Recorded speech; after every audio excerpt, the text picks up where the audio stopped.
My name is Ferdy Ladi Adimefe. I'm actually running for the Federal House of Representatives on the platform of Alliance for New Nigeria. Okay, I think the internet to me is a basic human right. Every Nigerian or every citizen of the world needs to have access to the internet to drive education.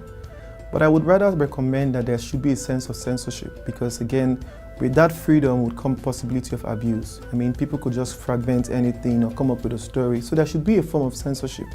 But that form of censorship is pretty wide. So it's still an ongoing conversation on to what extent can you censor in such a way that you don't infringe on the fundamental human rights of the people. I mean, there are parts of the world where people censor a lot of protest, people censor a lot of unrest and libel or harassment and cyberbullying. I mean, all of these things, I mean, there's cyberbullying, there are all of these shades of gray about the censorship that has to be discussed. But for me, it's a fundamental human right, and I would recommend some form of censorship. I don't just know the extent to which it will go. Running for the Federal House of Representatives position, and essentially is a lawmaking position. So what I intend to do, I already have 5 proposed bills. One of them is called the Matching Capital Bill. I'm working on a bill on education that would somehow emphasize additional funding for education and put more emphasis on early care education and proper funding for that level. I'm also advocating for reformation in the area of our health sector and how we can make it more functional. We're also looking at a bill that would focus on mental health. We're also looking at a bill for people with special needs, all 5 of them. Now let me give you an instance of the first which I'm pushing, which is called the matching capital. And it's a simple idea, but what we're saying is a lot of startups die within the first year. About 75% of SMEs or startups, they die before the first year or by the first year. So what we intend to do is to create a fund through the banks. We're going to give the banks an incentive. For instance, a bank will make about 30-40 billion in a year.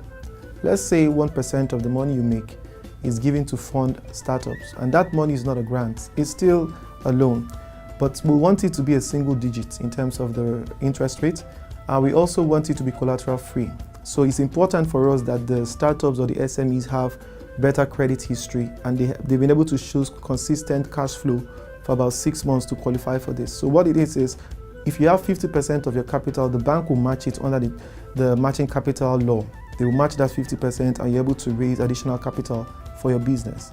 And that's what we intend to do. Secondly, what this is that everybody gets to win. For the bank, they qualify for tax incentives under this law, which would even be much better than what they're giving to the startups. For the startups, they get to find capital to run their businesses. And for the government, you get to expand the 5% bracket of taxable Nigerians to have more, create a generation or more people within the tax bracket. You have a new generation of entrepreneurs coming to the space. Now, from our constituency projects, we're very big on social impact projects. So we have something called the Impact Center because I'm running under the phrase making impact. So the Impact Center, what we want to do is to commission skill acquisition programs under that Impact Center. Our intention is 70% of the revenue that is coming to our constituency will be dedicated into skill acquisition.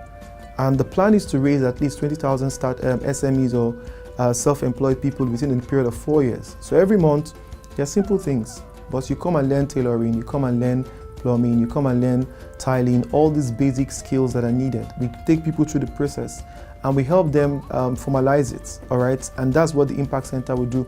We're also very big on advocating for the increased federal presence in Etiosa. One, we don't exactly have a functional federal medical center here.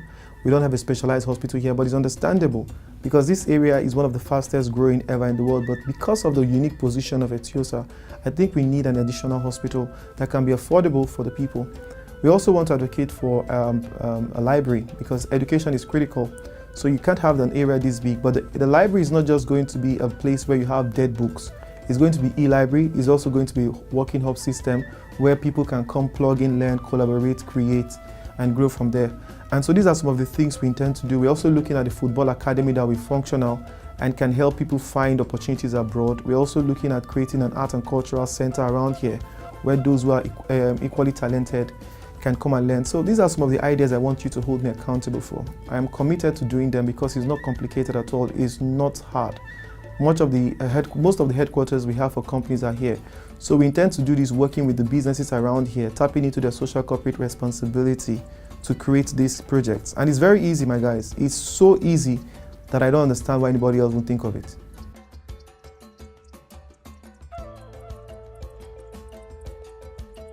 I think they deserve less. First of all, senators and House of Rep members are highly overpaid. But again, this is because over the years, nobody has questioned or challenged them. I don't even think that the House of Rep or Senate should be a full-time job.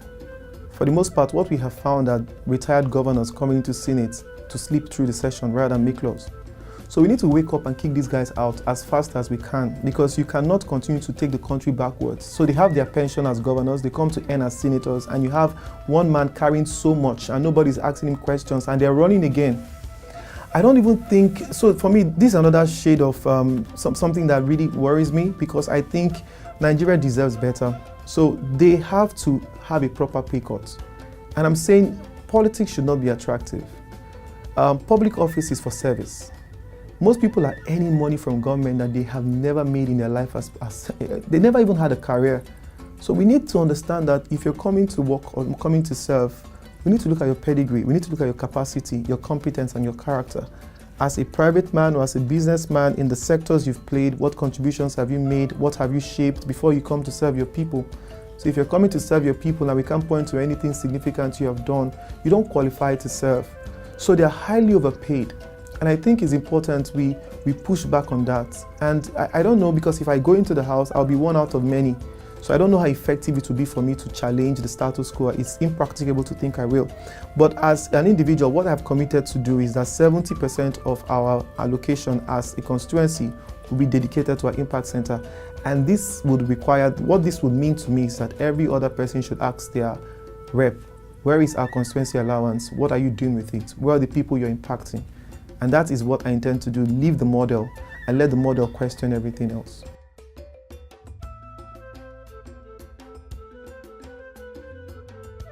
My name is Freddy Ladi Adimefe, and I want to serve you. I'm coming to you with the heart of a lion, and I want to challenge the status quo. I think it's enough never to question why things are the way they are. We deserve better as a country. You deserve better as a citizen. And together we can change. Vote the Alliance for New Nigeria. Vote me for the Federal House of Rep. Long live Nigeria. Thank you.